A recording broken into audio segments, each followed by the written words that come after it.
საღამო მშვიდობის, ეს არის ქრონიკა 5 საათზე, ახალ ამბებს თამთა გაზაშვილი გაგაცნობთ. გამოშვებაში ნახავთ.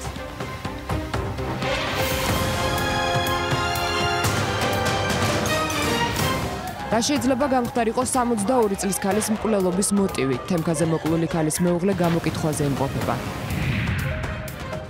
ოთხმა კომიტეტმა ვახტანგ გომელაურს, თეა წულუკიანს, ირაკლი ღარიბაშვილს და ქეთევან ციხელაშვილს მხარდაჭერა გამოუცხადა.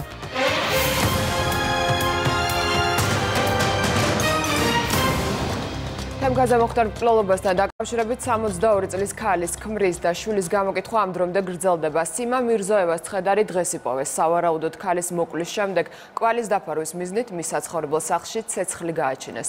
დეტალების გარკვევას ჩემი კოლეგა თამარ გოგესაშვილი ცდილობს. თამარ, რასაც ხადებენ შემთხვევის ადგილზე, რა შეიძლება ყოფილიყო დანაშაულის მოტივი? ვიდრე დანაშაულის მოტივზე ვისაუბრებთ, თამთა გეტყვით, რომ 3 საათზე მეტია კლდანი ნაძალადების სამმართველოს მეშვიდე განყოფილებაში მიმდინარეობს გამოკითხვა მოკვლის მეუღლის და ასევე ძმის. მე მაყურებელს შევახსენებ, რომ მოკვლის მეუღლემ ერთ-ერთმა პირველმა ნახა ცხედარი მაშველებთან ერთად ბინაში შესვლის შემდეგ. ცხედარი უკვე გადაასვენეს ექსპერტიზის ეროვნულ ბიუროში და სწორედ ექსპერტიზის შემდეგ გახდება ცნობილი გარდაცვალების სავარაუდო დრო და მიზეზი. რაც შეეხება ვერსიებს, ნათესავები ამბობენ, რომ ქალბატონი სავარაუდოდ იცნობდა დამნაშავეს და მან თავად გაუღო კარი, რადგან მეზობლებს არ გაუგიათ არანაირი ხმაური, არ ყოფილა არც გასროლის ხმა. ნათესავები ამბობენ, რომ ოჯახმა ძვირფასი ნივთები ბანკიდან რამდენიმე დღის წინ გამოიტანა და ამ ნივთებს ისინი ინახავდნენ სახლში და როგორც მოკვული ქალის მეუღლემ ნათესავებს უთხრა, სახლში აღარ არის ნივთები და გარკვეული თანხა, რომელიც მათ ჰქონდათ.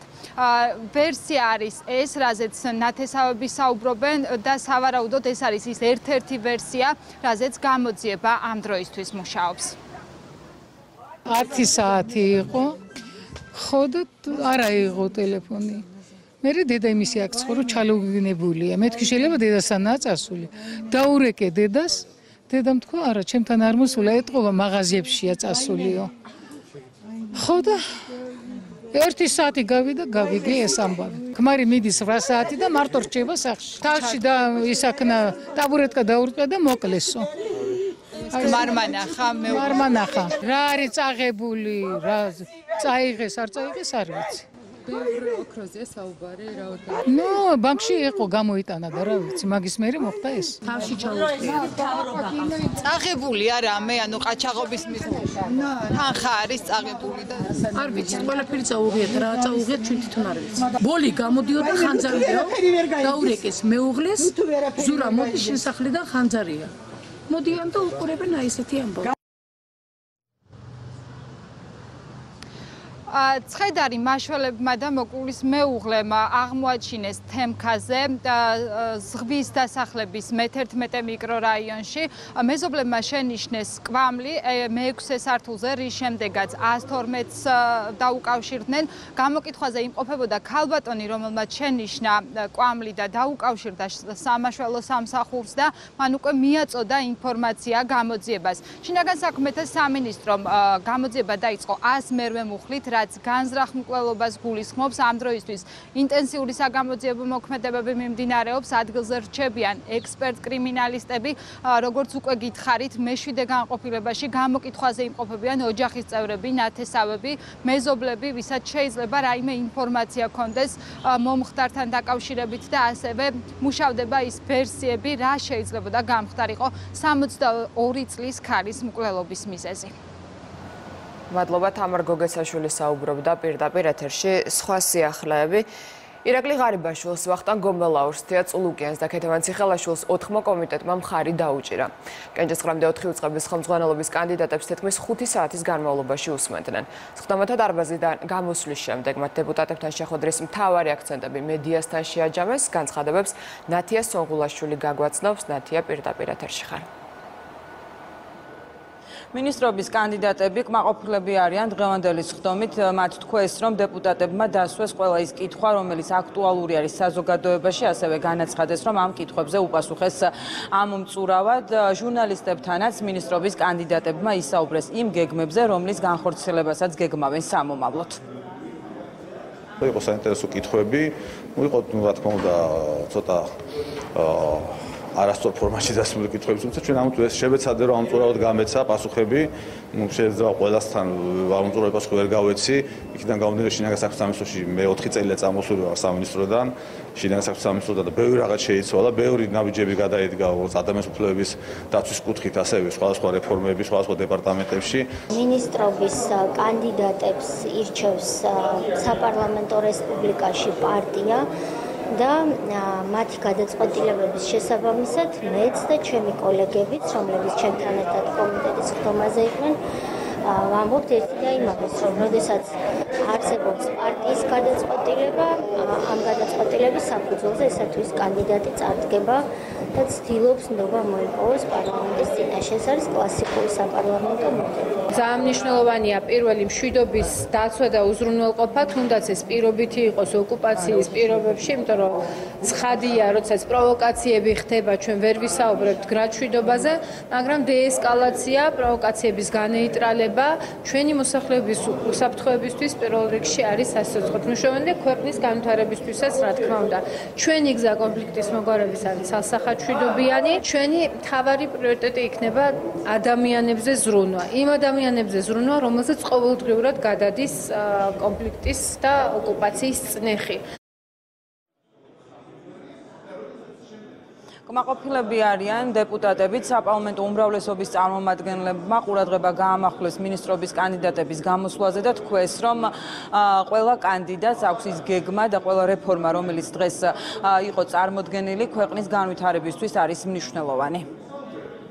თქვენ ნახეთ ქეთისიხელაშვილის ძალიან ბევრი ინფორმაცია მის მიერ მოწოდებული, რომელიც იმ ყველაზე აქტუალურ საკითხს ადეკვატურად პასუხობს, რასაც დეოკუპაცია ქვია. ჩვენ მოვისმინეთ შინაგან საქმეთა მინისტრობის კანდიდატის ძალიან კარგი გამოსვლა პოლიციელების მატერიალურ ხარეზეც ზრუნავენ და შემდეგი წლიდან იგეგმება პოლიციელთა ეტაპობრივი ხელფასების ზრდა. მოვისმინეთ ირაკლი ღარიბაშვილს, რომელმაც გულწრფელად პატრიოტულ საკითხებზე, პატრიოტულ მოტივებზე ისაუბრა, ქართულ ჯარზე და მის გაძლიერებაზე ისაუბრა. ჩვენ ვილაპარაკეთ თეატროლოგიასთან, ერთ-ერთი აქტუალური საკითხი იყო მიწის რეგისტრაციის საკითხი, მოგეხსენებათ, რომ 700,000-ზე მეტ ადამიანს უკვე შესაძლებლობა ჰქონდათ აერეგისტრირებინა საკუთრებაში მიწა. მე თითოეულ მათგანს ვიცნობ როგორც საქმეში, ისე კრიზისში, ისე პრინციპული პოზიციების გადაწყვეტისას და ისე რეფორმებში. ამიტომ ჩემთვის მათი საქმიანობა და მათი გეგმები უცხო არ ყოფილა. ჩვენ გავეცანით საერთო სამთავრობო პროგრამას. რა თქმა უნდა, ჩვენ ვართ ამბიციურ რეფორმებზე ორიენტირებული, ამბიციურ პერსპექტივებზე ორიენტირებული, იმიტომ რომ ჩვენ ქვეყანას სჭირდება ძალიან სწრაფი და ეფექტური განვითარება.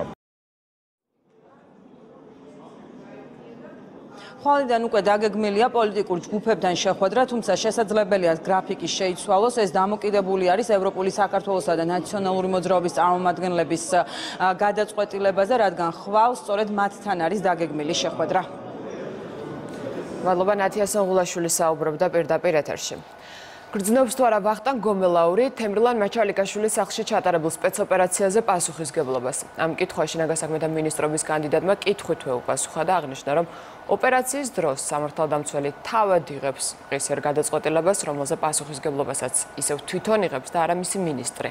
მე აქვე გეტყვით, რომ 2017 წელს სახელმწიფო უსაფრთხოების სამსახურმა ჩატაივთან მოკავშირეობის მიზეზით სპეცოპერაცია პანკეში ჩაატარა, რა დროსაც 19 წლის თემირლან მაჩალიკაშვილი თავში სასიკვდილოდ დაიჭრა.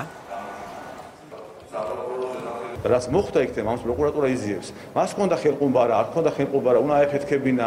ამას სწორედ ეს რო თუ არა, ამაზე მე რა პასუხისგებლობა უნდა ვიღო უკაცრავად. თუ ტიტულიანო დამნაშავეა, ეს დაისჯება და ჩარჩება ციხეში შეულებრივად.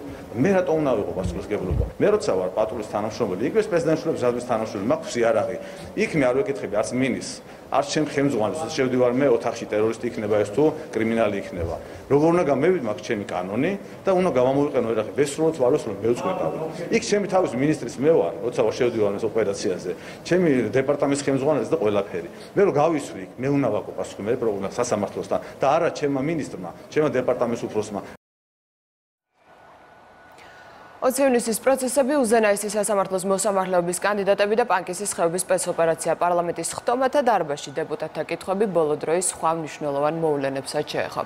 მინისტრობის კანდიდატებმა დეპუტატებს ფაქტებზე საკუთარი შეფასებები გააცნეს, მაგალითად სასამართლო სისტემაზე საუბრისას ირაკლი ღარიბაშვილმა თქვა, რომ მოსამართლეთა ნაწილმა ახალი გადაწყვეტილებებით გამოისყიდა წარსული გადაცდომები და მათ შანსი უნდა მიეცათ. 20 ივნისის მოვლენებზე ისაუბრა შინაგან საქმეთა მინისტრობის კანდიდატმა ვახტანგ გომელაურის შეფასებით, მიდგომა, რომ მოქალაქეები მართლები იყვნენ და პოლიციელები დამნაშავეები არასწორია და დარღვევის შემთხვევაში ყველამ პასუხი უნდა ააგოს. ამ სიაში ადამიანები, რომლებიც პირდაპირ დაკავშირებულნი არიან და იყვნენ იმ ძალადობრივ სისტემასთან და რეჟიმთან, რომლის შეცვლისთვის ძალიან ბევრი წელი ვიბრძოლეთ, იმ რეჟიმის შემოქმედები, მთავარი შემოქმედები პოლიტიკურ გუნდთან ერთად იყვნენ მოსამართლეები, რომელთა გარეშე ვერ შეინარჩუნებდა წინა ხელისუფლება სააკაშვილი იმ ძალადობრივ სისტემას და კონკრეტული მოსამართლეები, მათ შორის რომლებიც იღებდნენ პოლიტიკურ გადაწყვეტილებას. გვარები, რომელიც თქვენ კარგად გახსოვთ და უნდა გახსოვდეთ, იმიტომ რომ მათ შორის იმ პერიოდში, როცა ჩვენ ერთად ქმნიდით ამ პარტიას, პოლიტიკურ გადაწყვეტილებებს იღებდნენ და ეს იყო ძალიან ღია და აშკარა მაგალითი რეპრესიული რეჟიმის. ეხლა მაინტერესებს თქვენი პოზიცია, როგორი შეიძლება დღეს ამ გადასახედიდან იყოს აი 1 ოქტომბრის გამარჯვების დაპირება იმ შემთხვევაში თუ ის მოსამართლეები იქნებიან უვადოდ არჩეული, რომელიც ემსახურებოდნენ წინა რეჟიმს, ძალადობრივ რეჟიმს და აკანონებდნენ იმ უკანონობას. მოსამართლეების სია მე მესმის, რომ ძალიან ბევრი მithმა-მოთქმა გამოიწვია ამ საკითხმა. მე ერთ-ერთ ჩემს გამოსვლაში მაგალითიც მოვიყვანე, რომ ის მოსამართლე, რომელმაც მაგალითად ჩემი ოჯახის წევრი 2011-12 წელს გაასამართლა ამავე მოსამართლემ უკვე მიხეილ სააკაშვილი გაასამართლა და მიუსაჯა მას დაუსწრებელ პატიმრობა. მე ასეთი აზრი მაქვს, თუ ადამიანი გულწრფელად ამ შემთხვევაში საქმით აჩვენებს სინანულს ან აქვს სურვილი რომ ჩადგეს სახელმწიფო სამსახურში, მე მგონი ძალიან რთული საკითხია, ქალბატონიკა, რომ ადამიანებს არ მიუცეთ შანსი გამოსწორების. მე მგონი სიმბოლური იყო ის, რომ მიხეილ სააკაშვილს მიუსაჯა მოსამართლემ და ამით ალბათ მან გამოისყიდა მთელი წარსულში მის მიერ დაშვებული გადაცდომები თუ დავალებები არასწორი. მე ასე ვფიქრობ, სადაო საკითხია, ვაღიარებ, მაგრამ შეგვიძლია უფრო სხვა ფორმატში ვიდაოთ. ქალბატონ თეა, ეხლა წავიკითხავ სიას. ალანია თამარი, გაბინაშვილი მერაბი, გეწაძე შოთა, ერემაძე მირანდა, კლანი. მიქაბერიძე ლევანი, მიქაუტაძე გიორგი, კლანი. სილაგაძე პაატა, კლანი. ცინცაძე ქეთევანი, კლანი. ჯეირანეშვილი გოჩა, კლანი. წულაიძე ალექსანდრე, კლანი. არ გავაგზელებ იმ სიის ჩამოთვლას. ეს არის გვირგვინი იმ რეფორმების, რომლებიც უნდა ყოფილიყო გარანტია ამ ქვეყანაში და მართსაჯულების მომავალი, რომ თითოეულ ადამიანს ეცხოვრა ამ ქვეყანაში ისე, რომ დაცული ყოფილიყო რეპრესიისაგან და შეგრძნება ქონოდა, რომ ეს იქნებოდა მართსაჯულება, იქნებოდა სასამართლო სამართლიანი და დამოუკიდებელი. იმ პარტიის დაკვეთა, რომლის ნაწილიც და რომლის მინისტრიც მე ამდენი წელი ვარ და რომლის ნაწილიც სხვათა შორის ბატონი ლევანი იყო სულ ცოტა ხნამდე, იყო არა ადამიანებთან ბრძოლა, არამედ სისტემური რეფორმები. სისტემური რეფორმების ნაწილში ჩვენ ყველა დონეზე ვართ აღიარებული როგორც წარმატებული რეფორმების გამტარებლები, მთავრობა და ამ რეფორმების გვირგვინი არის სწორედ ის, რომ ჩვენი მოსახლეობის 52% დღეს ფიქრობს, რომ სასამართლო დღეს არის უფრო სანდო ვიდრე იყო მანამდე იგულისხმება 2012 წელი და ეს კვლევა ჩაატარა არა ვინმე რომელიმე პოლიტიზირებულმა არასამთავრობო ორგანიზაციამ საქართველოში, ან არა რომელიმე იფსოსმა, არამედ იფსოს ფრანსმა, რომელსაც ყველა დასავლეთის ქვეყანა და დასავლელი პრეზიდენტი ეკითხება აზრს და ატარებინებს კვლევებს. ასევე ამ რეფორმების გვირგვინი გახლავთ ის და ბატონმა ანდრიმ ბოლოს დასვა ეს კითხვა, ის რომ სტრასბურგის სასამართლოს ჩვენი მოქალაქეების მცირე ოდენობა მიმართავს მხოლოდ, იმიტომ რომ თუ თქვენ გახსოვთ ძველი დრო და გახსოვთ ყოველ შემთხვევაში ბატონ ლევანს ეთყობოდა, რომ ძალიან კარგად ახსოვდა, იმ დროს იყო ხოლმე ასეთი მუქარა, რომ გაჩერდით თორემ გიჩივლებს სტრასბურგის სასამართლოში. დღეს მუქარა არის ასეთი, რომ გაჩერდით თორემ გიჩივლებს სასამართლოში. ანუ ქართულ სასამართლოს დღეს უფრო მეტად ენდობიან, ვიდრე ადრე ენდობოდნენ და სტრასბურგში მხოლოდ 99 საქმე იყო გაგზავნილი შარშან, მაშინ როდესაც მანამდე 400 და 500 საქმე იგზავნებოდა. რეფორმების გვირგვინი ასევე არის ის და აქ შევჩერდები, რომ თვეების და მიხედვით გამართლებელი განაჩენების რიცხვი არის გაზრდილი და ჩვენ მქონია შარშან და წელს ისეთი თვეები, სადაც მაგალითად გამართლებელი განაჩენების პროცენტული მაჩვენებელი იყო 5%-იც კი და არამც თუ ის 0.1%, რაც რეფორმებამდე იყო. არის თუ არა ეს იდეალური ფორმა? არ არის. დღეს მართლმსაჯულება იდეალურ ფორმაში, უბრალოდ მე ბატონ ლევანს შევახსენებ, რომ მე თეა წულუკიანი არ გახლავართ მართლმსაჯულების ხელმძღვანელი. ამიტომ პასუხს ვაგებ იმაზე, რა რეფორმებიც ჩვენი ავტორობით, მთავრობის ავტორობით გატარდა და მთავრობას ამ მხრივ მართლაც აქვს სისტემური რეფორმების ნაწილში ბევრი რამ საამაყო. არაკეთილსინდისიერად მოტყუებით სამხედრო სავალდებულო სამსახურისგან თავის არიდება, ეს არის უპასუხისმგებლო საქციელი. თუმცა მეორეს მხრივ უნდა შევხედოთ პრობლემას და გამოწვევას. ჩვენ ამას კომპლექსურად უნდა მიუდგეთ და ზოგიერთ თავხედ პოლიტიკოსებს თუ ეგრეთ წოდებულ ექსპერტებს ნაკლები ყურადღება და დრო დაუთმოთ, ჩვენ დაუთმოთ საქმე რეფორმას. საერთო მიზანი უნდა იყოს, რომ თითოეული ჩვენი მოქალაქე ემსახურებოდეს ქვეყანას თავდაცვის მიზნებისთვის, მაგრამ ამასთანავე ჩვენ უნდა გავითვალისწინოთ ჩვენი ახალგაზრდების, წევანდელების ცხოვრების ინტერესები და მათი ცხოვრების პერსპექტივები. მომზადებულია რამდენიმე კანონპროექტი, უბრალოდ მომზადების პროცესშია, რომელიც ასევე ეხება ამ მიმართულებით შესაძლებლობების გაძლიერებას. თქვენ დღეს დაიწყეთ თქვენი გამოსვლა კონკრეტულ ადამიანების ჯგუფზე შეტევით. მე ხა ამაში ამ შინაარსში არ შემოვალ, თქვენ თვითონ მოგიწევთ როგორც პოლიტიკოს ამაზე პასუხის გაცემა, მაგრამ ერთი რამე მინდა გითხრათ. ის კი არ არის პრობლემა, რომ ადამიანები საკანონმდებლო ხარვეზით, თქვათ, სარგებლობენ და ამას პირად სარგებლობაში გადაიტანენ. ეს არის გამომდინარე იმ უხერხემლობით, რომელიც შეიძლება გარკვეულწილად მეც საკუთარ თავზე ავიღო. ჩვენ ვიყავით, როცა ვიყავ უმრავლესობის წევრი, ეს პროცესი ჩვენ დავიწყეთ თავდაცვის კომიტეტში. და ის რომ ეს კანონპროექტი ეს არ დაილოქა და არ აღმოიფხვრა ეს ხარვეზი. ქირჩის ბრალი კი არ არის. ეს არის უმრავლესობის უხერხემლობის ბრალი, თუ გაინტერესებთ. და მე დღეს მაინტერესებს თქვენი პოზიცია. როდის თქვით კონკრეტული დღე შემოხვალთ აღნიშნული კანონპროექტით?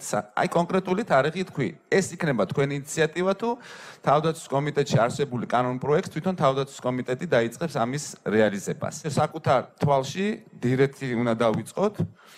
და აი იმ პრობლემით უნდა დავიწყოთ, რომელიც საკუთარი თავიდან გამომდინარე წარმოიქმნა და ამაშია თუ ვინმე ამით ისარგებლებს, დიდი ბოდიში ეს სხვისი ბრალი კი არ არის, ის არის იმ ადამიანების ბრალი, ვინც ამას ხედავდა და არ გაასწორა. 2016 წელს შემთვის იყო აბსოლუტურად შეურაცხმყოფელი, როგორც ყოფილ შინაგან საქმეთა მინისტრისთვის. როცა მე ვნახე ტელეეთერში ამ სექტის მიერ მარიხუანის კულტივაციის რაღაც დემონსტრირება და დარგვა. კანონი უკაცრავად თავზე დაგვახიეს. მე არ მახსენდება არც თქვენგან საჯარო გამოსვლები, არავისგან აბსოლუტურად. 3 წლის შემდეგ რომ საუბრობთ ახლა, დიდი ბოდიში მაგრამ დაგვიანებულია. აი ეს განაპირობა, აი ასეთმა თქვენმა მოქმედობამ. განაპირობა ის რომ ეს გირჩი ბედავს. ბატონო ლევანი, უკაცრავად. ნახეთ, ლეგალიზების კანონპროექტი, რომელიც გახარია.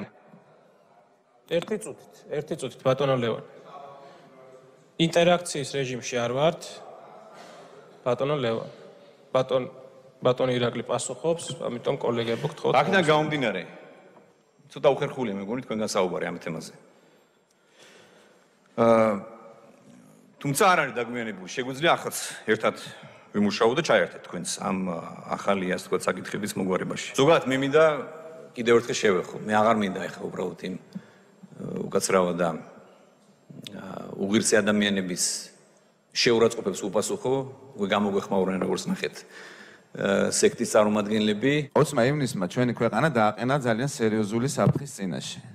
პროვოკატორებს უხერხემლო და უშინაარსო პოლიტიკოსების გადაწყვეტილებებმა მიცეს საშუალება რისკის ქვეშ დაეყენებიათ ჩვენი სტაბილურობა და პროვოკაციულმა ოპოზიციურმა ძალებმა შეძლეს იმისთვის გამოიყენეს ეს შესაძლებლობა დაენახათ საკუთარი პოლიტიკური მომავალი ამისთვის. ეს მათ გაახორციელეს მხოლოდ სიბრიყვით, რომელიც გამოიჩინა პარლამენტის ხელმძღვანელობამ. მიეცით თუ არა თქვენ კონსულტაცია, იმუშავა თუ არა ანალიტიკურმა ჯგუფმა და თუ არ იმუშავა, თვლით თუ არა ეს რომ არის გარკვეულწილად პრობლემა, იმიტომ რომ ამ პროცესებმა საკმაოდ სერიოზული საფრთხე შეუქმნა როგორც სტაბილურობას, ასევე გამომდინარე პრობლემებმა ძალიან დიდი დარტყმა მიაყენა ჩვენს ეკონომიკას. მე მაინტერესებს 20 ივნისის მოვლენების დროს ქონდა თუ არა თქვენ რაიმე რეკომენდაცია, გაითვალისწინა თუ არა ის შინაგან საქმეთა მინისტრმა და მეორე შეკითხვა, მსგავს ვითარებაში, როდესაც მოსახლეობა პროტესტს გამოთქვავს მთავრობის მისთვის არასასურველი მოქმედების გამო, გექნება თუ არა მსგავსი ხედვა და მსგავსი მოქმედება თუ რაიმე შეცვლით და კონკრეტულად რას შეცვლით? ძალიან სამწუხაროაც მოხდა, ძალიან ცუდია, თუმცა მე მინდა ხაზი გაუსვა, რომ ცუდია ორივე მხარეს, როგორც მოქალაქეები დაზარალდნენ, ასევე დაზარალდნენ პოლიციელები, 80-ზე მეტი პოლიციელი მეორე დღეს საავადმყოფოში იწვა და მკურნალობდა, ასევე მხედველობა დაკარგა ერთ ვარში საერთოდ და მეორეს რაღაც პროცენტები დარჩა ერთ-ერთ პოლიციის თანამშრომელს. რა თქმა უნდა, ძალიან ცუდია კიდევ ხას უსვავ, რომ მოქალაქეების ახალგაზრდა გოგონა რამდენიმე ადამიანს კიდე თვალი დაუზიან და თქვათ ერთს მეორეს თქვათ რაღაც ნეკლი იყო თუ ხელი მოიტეხა თუ რაც იყო. ძალიან რთული თემა მოხდა, ნამდვილად ხას უსვავ. ძნელი იყო კონტროლება, რომ ესე ვიზავდი, ესე იზავდა. რა თქმა უნდა, დამთავრდება ყველაფერი, მე ყველა ადვილია საუბარი, ესე თუ არ ქნეს, ისე თუ არ ქნეს. ძალიან რთული იყო ელემენტარულად, მე 26 წელია, მე 26 წელია მუშაობდა, როცა შენ მეწყვილეს ხედავ, რომ ათეულობით ადამიანი იტაცებს გაყავს და უკაცრავად და ფეხით თელავენ, აგლიჯავენ ჩაფხუტებს, ფორმას აგლიჯავენ და ცემენ. ის ადამიანი, რა თქმა უნდა, შეიძლება გადაცდომები იყო და იყო კიდევაც პროკურატურა არსებობს, სასამართლო არსებობს და ეს მოქალაქე იქნება თუ პოლიციელი იქნება, რა თქმა უნდა, თუ გადაცდომა იქნება, უნდა პასუხი აგოს აუცილებლად. მაგრამ ის რომ მოქალაქეები მარტო მართლები იყვნენ ყველა და პოლიციელებმა დააშავეს, ესე არ შეიძლება რომ მიუდგეთ. ის ადამიანები იდგნენ და მინდა მადლობა მოუხადო ყველას რიგითი დაწყებული მინისტრის დამთავრებული. მართლა დაიცვეს სახელმწიფოებრიობა და გადავიდოდით მართლა 20 წლით უკან გადავარდებოდა მთელი ქვეყანა და მთელი საქართველო. შეცდომები იყო, გადაცდომები იყო, რა თქმა უნდა და აქედან გამომდინარე დაკავებულებიც არიან ადამიანები მიუსაჯეს გაასამართლეს პოლიციელებიც. და თუ კიდე გადაცდომა იქნება, მე მომხრევ იქნები რომ დარღვევის შემთხვევაში უნდა დაესაჯოს, რა თქმა უნდა პოლიციელი იქნება თუ მოქალაქე იქნება.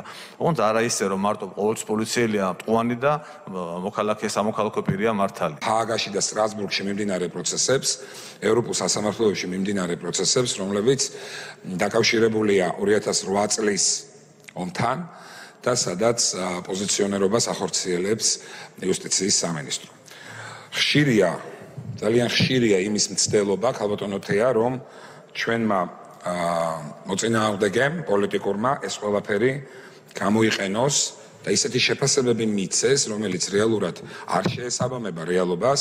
მე მინდა რომ საზოგადოებამ კიდევ ერთხელ გაიგოს, თუ რა ეტაპზეა ის პროცესები, რომელიც მიმდინარეობს ევროპულ სასამართლოებში, ჩვენი პოზიციები რა მდგომარეობაშია და როგორ ახერხებს და ახორციელებს ჩვენი ხელისუფლება იმ შეცდომების გამოსწორებას, რომელიც წინა ხელისუფლების მიერ იყო იგივე მიმართულებით დაშვებული. ჰააგის სასამართლოშიც გრძელდება გამოძიება, ჩვენ გამოძიებაში თანამშრომლობთ ჰააგის პროკურატურასთან, რაც არაერთხელ განმეცხადებია ორი მიმართულებით, ეს არის ქართველების ეთნიკური წმენდა და სამხედრო ტყვეების წამება და მოკვდინება. ეს არის ჩვენთვის ორი მთავარი პრიორიტეტი. ბოლოს ბატონ პრემიერ-მინისტრთან ერთად ჩვენ ნიუ-იორკში შევხვდით ჰააგის პროკურორს ქალბატონ ბენსუდას რამდენიმე თვის წინ და მან რა თქმა უნდა ისე რომ ვერ გვიმჟღავნებს და არ გაგვიმჟღავნებს გამოძიების დეტალებს, გითხრა რომ ამ ორი მიმართულებით გამოძიება საკმაოდ აქტიურია და წინ არის წასული, ამაზე მეტ ინფორმაციას ჩვენ არ ვფლობთ, თუმცა დროდადრო ხანგამოშვებით ვღებულობთ მისგან დახმარების მოთხოვნებს, ამათ თუ იმ მოწმის დაკითხვაში მხარდაჭერის კუთხით და ამ დახმარებებს სხვა ხელისუფლების სხვა შტოებთან თანამშრომლობით ვპასუხობთ. ბოლო ასეთი შემთხვევა გქონდა პარლამენტთან თანამშრომლობის დარგში. მტკიცებულებებს რაც შეეხება ძალიან ხშირად მართლაც გეთანხმებით გვსმენია, რომ ამ საქმეების ის თუ როგორ არის ეს საქმეები მართული საერთაშორისო დონეზე ოპონენტებს აქვთ ხოლმე კითხვის ნიშნები, ეს მე ვიტყოდი არის მათი ჩვეული სიცრუის მანქანის ნაწილი და პროპაგანდის ნაწილი, რადგან საკმარისია გავიხსენოთ ის, რომ თუნდაც ომის საქმეზე ჰააგის სასამართლოში ჩვენ მოგვიწია 700-ზე მეტი მტკიცებულების მოძიება და წარდგენა 10 წლის შემდეგ, რაც არის ნებისმიერი გამოძიებისას ძალიან რთული საქმე, რადგან დრო გამოძიების წინააღმდეგ მუშაობს ყოველთვის და ის ელემენტარული მტკიცებულებები, რაც მაშინდელ ხელისუფლებას დარჩა რა ომის შემდეგ კიდევ 4 წელი ხელისუფლებაში შეეძლო მარტივად შეეგროვებინა, პროცესუალურად დაემაგრებინა და შემდეგ ჩვენ მოგცემოდა მარტივად ამის გამოყენების საშუალება, ჩვენ ეს ფუფუნება არ ქონია. უფრო მეტიც, როდესაც თქვენ გახსოვთ მინისტრის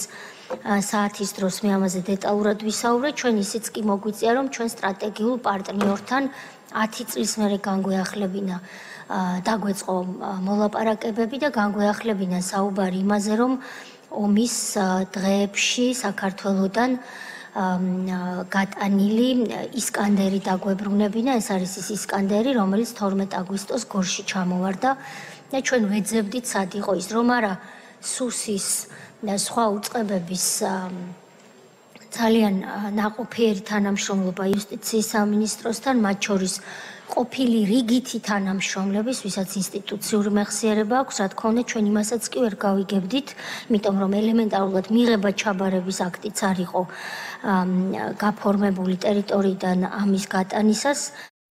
ჩვენ გვყავს ათასობით მოქალაქე, რომელიც ცხოვრობს გამყოფი ხაზის გასწვრივ. ეს ადამიანები იმყოფებიან უმძიმეს ვითარებაში, მათ პირველ რიგში ყოველდღიურად უწევთ ოკუპანტებთან შეხება და ყოველდღიურად ცხოვრობენ შიშის და ტერორის ქვეშ და სამწუხაროდ ისინი ასევე უმძიმეს სოციალურ მდგომარეობაში და ვითარებაში არიან. ამიტომ ჩემი კითხვა იქნებოდა, თქვენ რა გააკეთეთ, თქვენმა აპარატმა რა გააკეთა ამ მიმართულებით, რომ შეაჯამოთ კიდევ ერთხელ დეტალებში და რას აპირებთ სამომავლოდ. მიხარია, რომ ჩვენ შევძელით ძალიან ბევრი რამის გაკეთება. აი მაგალითად 62 სოფლის სრული გაზიფიკაცია, რომ რაც 20 მილიონ ლარად გააკეთა სახელმწიფოს ბიუჯეტმა და ვსაუბრობთ ასევე 20,000 აბონენტზე. ფაქტობრივად არ შედიოდა ამ სოფლებში გაზი. გათბობა იყო ძალიან სერიოზული პრობლემა ზამთარში. ეს სრულად გადავჭერით ჩვენ ბოლო 2 წლის განმავლობაში და ყოველ წელს ამ ადამიანებს 200 ლარიანი ვაუჩერით ვეხმარებით, რომელსაც ადრე იყენებდნენ შეშისთვის, ეხლა იყენებენ გაზის საფასურის გადახდისათვის. წყალი იყო ძალიან სერიოზული პრობლემა. ჩვენ ფეხთახ მოვიარეთ ეს სოფლები და ჩათვალეთ, რომ ნაწილს, ვისაც წვდომა არ ქონდა მიწებზე, იმ გარემოების გამო, რომ ოკუპირებულია ტერიტორია, ვერ მოყავდა მოსავალი და მეორე ნაწილს ვერ მოყავდა მოსავალი, იმიტომ რომ წყალი არ ქონდა. ამიტომ ესე იგი აბსოლუტურად დეპრესიული იყო ეს ზონა, მთლიანად ეს ყველა სოფელი, გამყოფი ხაზის გასწვრივ. როგორც გითხარით, 2/3-ით ეს პრობლემა მოგვარებულია. ფაქტობრივად ჩვენ 37 ახალი ჭაბურღილი ავაშენეთ იქა, ეწყობა ძალიან ბევრი ქსელი სოფელში. ეხლა ჩვენ საუბრობთ იმაზე, რომ 17 ჭაბურღილი დასრულდეს კიდევ დამატებით იმ სოფლებში, სადაც არ არის საირიგაციო და სასმელი წყლის მიწოდება და ამით დიდწილად აღმოიფხვრა საერთოდ ეს პრობლემა. წყალი რო სასიცოცხლოდ მნიშვნელოვანი საჭიროება, ამაზე არ ვსაუბრობთ. განათლების ხელშეწყობა უკვე არის მე-6 წელი, როცა ჩვენ ყველა სტუდენტს ბაკალავრიატზე და მაგისტრატურაზე ვაფინანსებთ. და 2013-14 წლიდან 433 სტუდენტიდან 1608-მდე გაიზარდა წელს და საერთოდ მინდა გითხრათ, რომ ბოლო წლებშიც არის მატება. ეს ჩემთვის იმას ნიშნავს, რომ ადამიანები კი არ იყრებიან და მოდიან იქ, არამედ ბავშვები სკოლებში ბრუნდებიან, მათი ოჯახები ბრუნდებიან, იქ სწავლობენ, ნორმალურად სწავლობენ, კარგ აკადემიურ შედეგებს აჩვენებენ და ეს არის პატარა, მაგრამ ძალიან მნიშვნელოვანი გამარჯვება. ეს არის ის საქმე, რომელთა ჩვენ უნდა დაუპირისპირდეთ იმ ოკუპაციას და არა მხოლოდ, რა თქმა უნდა, ემოციით, იმიტომ რომ ეს არის განვითარება, ეს არის განათლება, ეს არის პროგრესი და ამ გზას გავაგრძელებთ. ეს არის ჩემი პასუხი ძალიან მოკლედ. მოკლე, იმიტომ რომ ბევრი რამ არის კიდევ რაც კეთდება. ახლა კი დეპუტატები ეკონომიკურ გუნდს უსმენენ, ძალოვანი სტრუქტურებისგან განსხვავებით აქ ცვლილებები არ არის. კანდიდატები მათ შედეგებსა და სამომავლო გეგმებზე საუბრობენ. სიტყვით გამოსვლების საინტერესო ფრაგმენტებს ლევან ფოჩხუა გაგვაცნობს. ლევან, რა არის ეკონომიკური გუნდის შეფასებით მათი მთავარი გამოწვევები და პრიორიტეტები?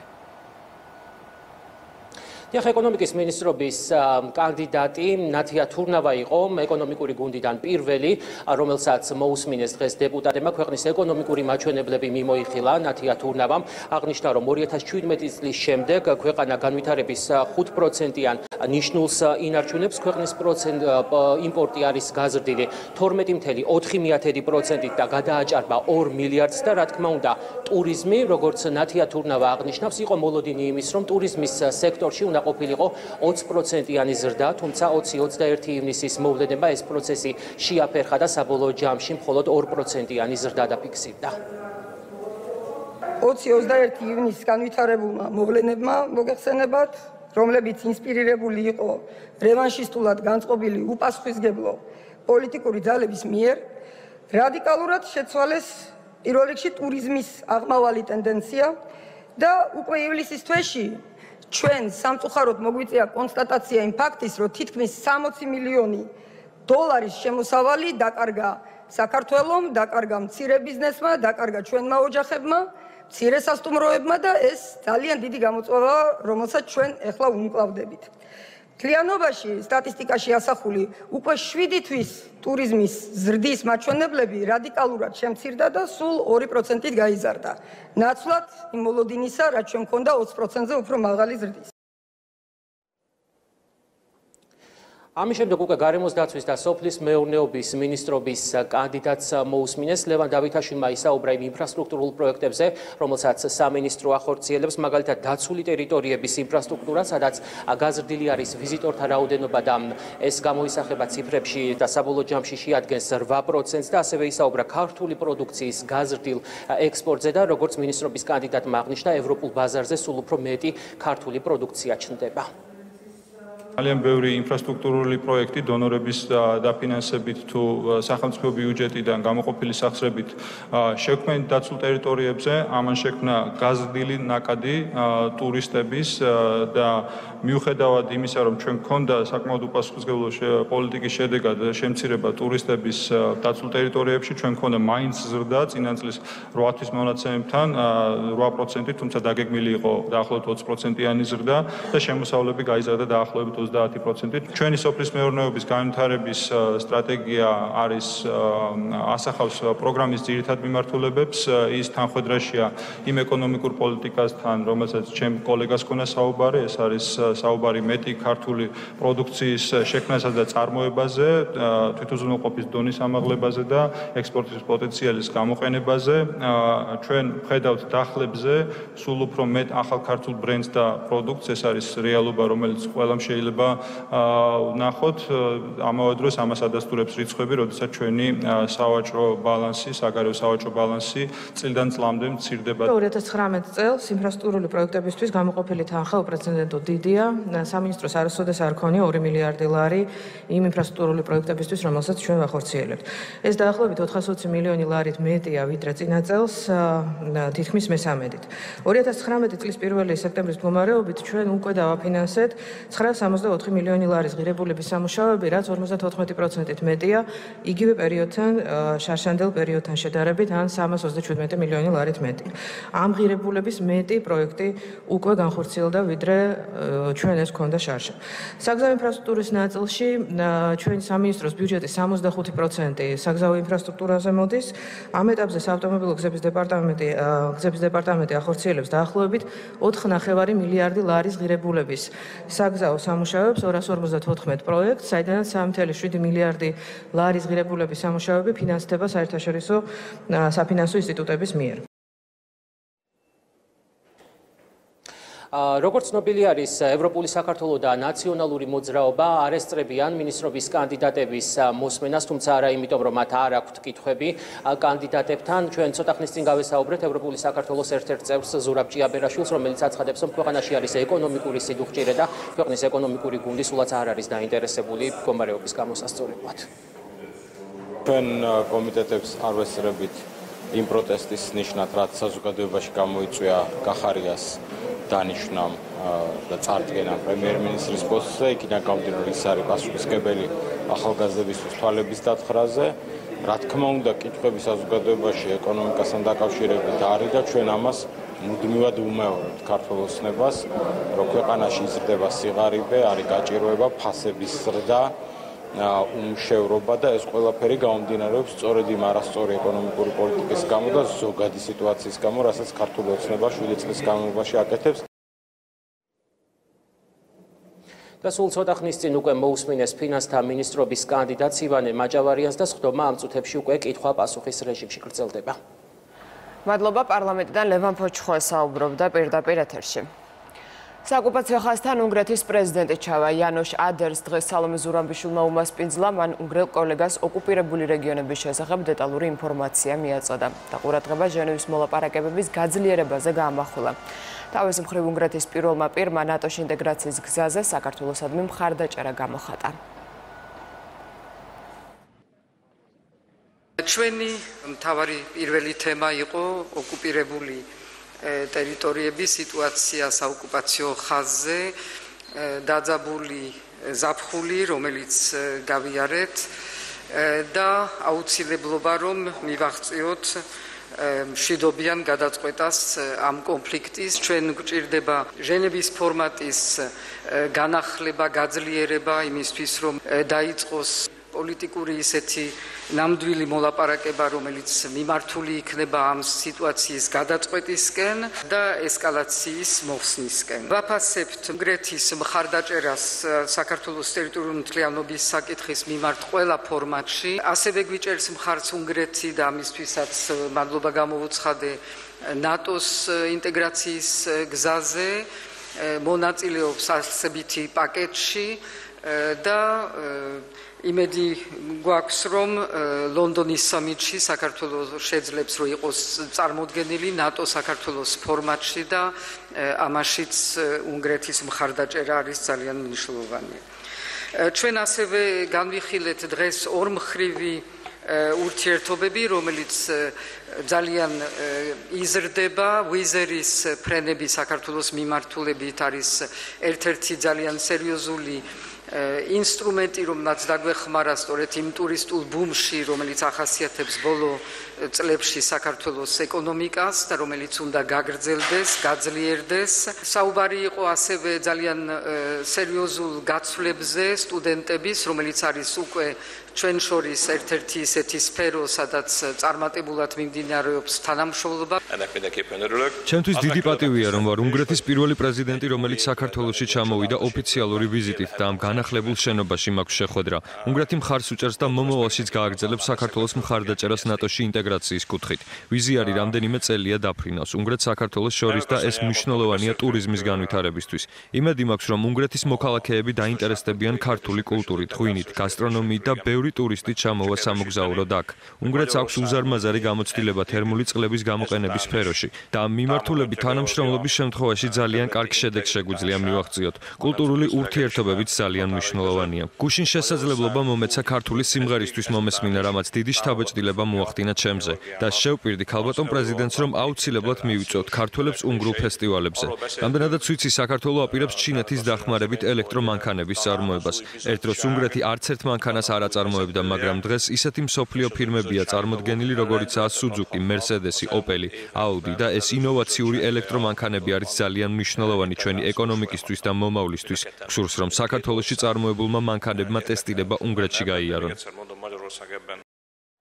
უნგრეთის პრეზიდენტს დღესვე პარლამენტის თავმჯდომარემ უმასპინძლა შეხვედრაზე მხარეებს შორის არსებულ პოლიტიკურ და ეკონომიკურ თანამშრომლობაზე ისაუბრეს, განიხილეს პრიორიტეტული მიმართულებები, მათ შორის საპარლამენტაშორისო ურთიერთობების გააქტიურება. არჩილ თალაკვაძემ და იანოშ ადერმა ყურადღება საქართველოში მიმდინარე საარჩევნო და საკონსტიტუციო რეფორმებზე გაამახვილეს.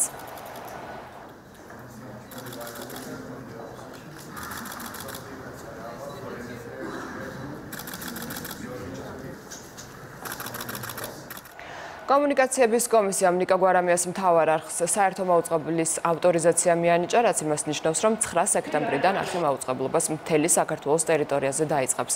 შესაბამისი მოთხოვნით ტელეკომპანიამ კომისიას 26 აგვისტოს მიმართა. კანონის მოთხოვნის თანახმად წესით მხოლოდ შეტყობინების ვალდებულება ჰქონდა მაუწყებელს, რომ მიემართა კომისიისთვის და ეთხოვა ლიცენზიის, ანუ ავტორიზაციის სახეობის ცვლილება. კანონიდან გამომდინარე, ცხადია, ველოდით, რომ ასე მარტივად უნდა ყოფილიყო, თუმცა გასაგებია, რომ გარკვეული მოტივების გამო ველოდით, რომ შეიძლება თუნდაც რაღაც ფორმალურ წინაღობას და ბარიერებს მაინც შევჯახებოდით, თუმცა საბედნიეროდ ასე არ მოხდა. გამომდინარე იქიდან, რომ მთავარ არხს უკვე გავლილი ჰქონდა ავტორიზაცია, შესაბამისად მას მაუწყებლობაში ხელი ვერ შეეშლებოდა ვერანაირად, ერთადერთი რაც გვევალებოდა, უნდა გვეცნობებინა კომისიისთვის. კომისიას არანაირი სამართლებრივი საფუძველი არ ჰქონდა, რომ უარი ეთქვა მოდიფიცირებაზე ან რაიმე დამატებითი მოთხოვნები წაეყენებინა ჩვენთვის. შესაბამისად, ველოდებოდით იმ გაწყვეტილებას, რაც მიღებული იქნა, ეს იმას ნიშნავს, რომ დღეიდან უკვე მთავარმა არხმა მოიპოვა უფლება, რომ საკუთარ ეთერში გადასცეს ახალი ამბები და პოლიტიკური თოქ-შოუები. ქუთაისის საერთაშორისო უნივერსიტეტის აკადემიური და ადმინისტრაციული პერსონალი მიუნხენის ტექნოლოგიური უნივერსიტეტის მოთხოვნების შესაბამისად შეირჩევა განცხადება ამის თაობაზე ფონდ ქართუს გამგეობის თავმჯდომარემ გააკეთა. ქართული დელეგაცია ახლა მიუნხენის ტექნიკური და სხვა უნივერსიტეტების პროფესურასთან მოლაპარაკებებს მართავს, რათა მათი ნაწილი აქ ჩამოვიდეს და ჩაერთოს ქუთაისის საერთაშორისო უნივერსიტეტის შექმნის პროცესში. პროექტზე მომუშავეთა ამბიცია უნივერსიტეტი რეგიონში მეცნიერების და ტექნოლოგიების საერთაშორისო ცენტრი გახდეს. მე აქვე გეტყვით, რომ ქუთაისის საერთაშორისო უნივერსიტეტის იდეა ბიძინა ივანიშვილს ეკუთვნის, პროექტს ფონდი ქართულ სრულად აფინანსებს.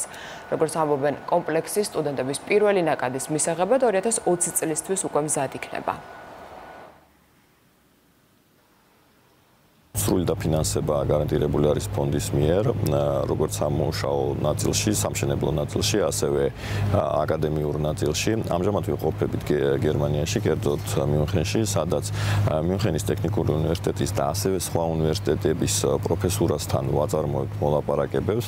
არის ძალიან საინტერესო ხალხი, ვინც დათანხმდა მონაწილეობა მიიღოს ამ აღნიშნულ პროექტში და ძალიან მალე ჩვენ მათ ვიხილავთ საქართველოში, კერძოდ ქუთაისში. საერთაშორისო უნივერსიტეტის პროექტი, მე ვიტყოდი, უნიკალური არის ჩვენ სასწავლო გარემოში და ის ახალ დონეზე აიყვანს აუცილებლად საქართველოში განათლების სისტემას და იქნება მაჩვენებელი არა მხოლოდ ჩვენი ქვეყნისთვის, არამედ მთელი რეგიონისთვის.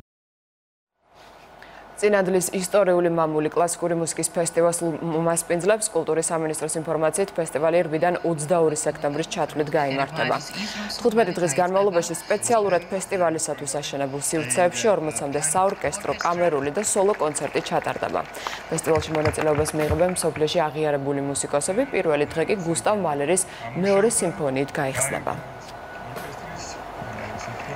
აქ ჩატარდება სხვადასხვა ეს არის სპეციალურად აშენებული ახალგაზრდა ტალანტებისთვის, პანკავკასიური ახალგაზრდული ორკესტრის ტალანტებისთვის, რომლებიც იყვნენ არჩეულები ჩვენი პროფესორების და მაესტროების მიერ ბოლო 1 წლის განმავლობაში და ეს არის სასტუმრო, რომელიც გააგრძელებს თავის ცხოვრებას, როგორც სასტუმრო ფესტივალის შემდეგ და შეიძლება ჩატარდეს უამრავი სხვა ფესტივალი და ბევრი ტურისტი შეიძლება მიიღოს. ერთ-ერთი ყველაზე მასშტაბური ფესტივალი, რომელიც ორიენტირებული არის იმაზე, რომ მსოფლიო ვარსკვლავებს უმასპინძლოს ამ ჯადოსნურ სამყაროში, სადაც ნათლად დასტურდება ის თუ რა შედეგი შეიძლება მოიტანოს კერძო სექტორისა და სახელმწიფო უწყებების ერთობლივი, ასე ვთქვათ, ჰარმონიული მუშაობის შედეგი. ეს არის ფესტივალი, რომელიც ორ კვირაზე მეც გასტანს.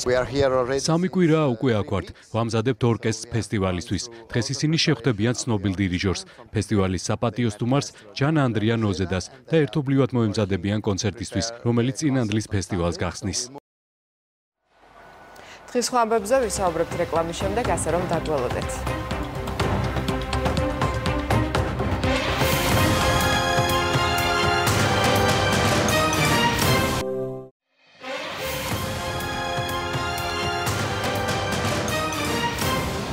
რეკლამის შემდეგ ქრონიკა კვლავ პირდაპირ ეთერშია. ავღანეთის დედაქალაქში განხორციელებულ ტერორისტულ აქტზე პასუხისგებლობა რადიკალურმა დაჯგუფებამ თალიბანმა აიღო. თვითმკვლელმა ტერორისტმა დანაღმული მანქანა ქაბულის ცენტრალურ რაიონში ააფეთქა, სადაც დიპლომატიური მისიების და სახელმწიფო უწყებების ოფისებია განთავსებული. ვრცელდება ინფორმაცია 10 გარდაცვლილის და 42 დაშავებულის შესახებ. ბოლოს მასშტაბური ტერორისტული აქტი ქაბულში 3 სექტემბერს განხორციელდა, რასაც 15 ადამიანი ემსხვერპლა.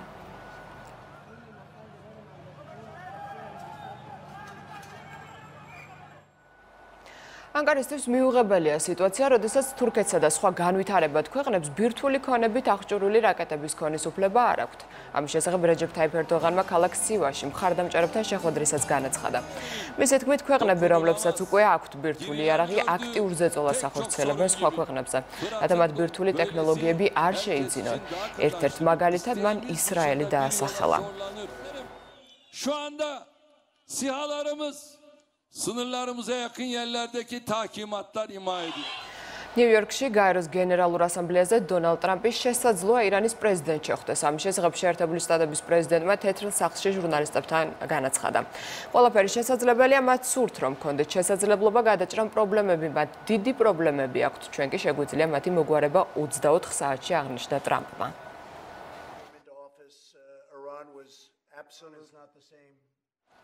იტალიის ახალმა მთავრობამ პრემიერ-მინისტრ ჯუზეპე კონტეს მეთაურობით ფიცი დადო. საზეიმო ცერემონია კვირინალის სასახლეში გაიმართა და მას პრეზიდენტი სერჯო მატარელაც დაესწრო. იტალიის მთავრობა ძირითადად 5 ვარსკვლავის მოძრაობისა და დემოკრატიული პარტიის წევრები დაკომპლექტდა, ახალი კაბინეტის შემადგენლობაში მოხვდნენ უპარტიო მინისტრები და მემარცხენე პარტია, თავისუფლების და თანასწორობის წარმომადგენლებიც. Dottor Federico D'Inca, ministro senza portafogli. ბრიტანეთში საბავშვო წიგნის გაყიდვა დაიწყო, რომლის ავტორიც ლეგენდარული მუსიკოსი პოლ მაკარტნია. ხიარული მოხუცის ამბავის სახელწოდება ჰეი ბაბუა. სახელი წიგნის მუსიკოსის შვილიშვილებმა შეურჩიეს. 32 გვერდიანი წიგნისათვის ილუსტრაციები კანადელმა ილუსტრატორმა კეტრიკ დერსტმა შეასრულა. Yours sincerely, Campbell's hadn't finished yet. Huge flying fish leapt from the sea. პრინცმა ჰარიმ და მეგან მარკლმა დედოფალი გაანაწყენეს. ამის შესახებ გამოცემა საანი იტყობინება. გავრცელებული ინფორმაციით წყვილმა ელიზაბეთ მეორის მიწვევა არ მიიღო. დედოფალი სამეფო ოჯახის წევრებს აბხულობით ტრადიციულად ბალმორალის რეზიდენციაში იწვევს, თუმცა ჰარიმ და მეგანმა შეთავაზებაზე უარი იმ მოტივით თქვეს, რომ მათი ვაჟი არჩი ჯერ მხოლოდ 4 თვისაა. ამის შემდეგ კი ისინი არჩისთან ერთად იბიცაზე გაემგზავრდნენ, რამაც დედოფალი იმედ გაცხრუებული დატოვა. წყვილმა მიწვევა გასულ წელსაც არ მიიღო, მაშინ მიზეზად მეგანის ფეხმძიმობა დასახელდა.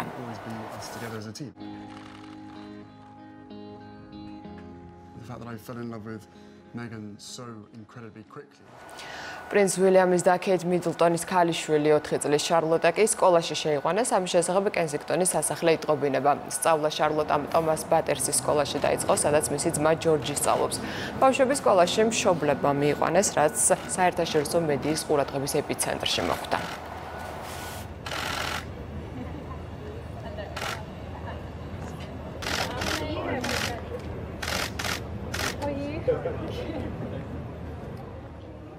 დღეს ყველა ამბავი ვრცლად შეგიძლიათ ნახოთ იმედი ნიუზ-ზე, ქრონიკა 5-ზე ამით დასრულებულია. ნახვამდის.